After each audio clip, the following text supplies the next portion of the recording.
La paventata chiusura per qualche giorno delle scuole a Cortina durante le Olimpiadi non ci sarà e la Apolonio Socrepes si spera possa essere almeno parzialmente utilizzabile. Questi i dati salienti emersi da una riunione svoltasi in prefettura. Rimangono aperte, dalla riunione non sono emerse condizioni per doverle chiudere, quindi la decisione è stata unanime e da parte di tutti quanti le scuole di Cortina rimarranno aperte durante il periodo olimpico. Si è parlato di Apolonio Socrepes?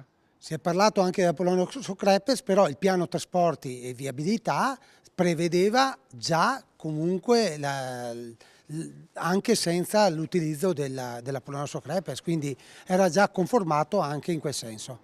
Apolonio Socrepes, lo stato dell'arte.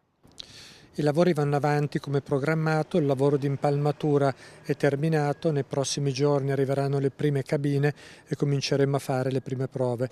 Per le Olimpiadi, durante le Olimpiadi renderemo l'impianto omologato per almeno 1200 posti ora, mentre invece l'impianto poi definitivamente sarà pronto per le Paralimpiadi.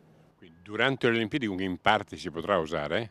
Durante le Olimpiadi in parte si potrà usare, quanto esattamente lo verificheremo man mano che i lavori di verifica e collaudo proseguiranno.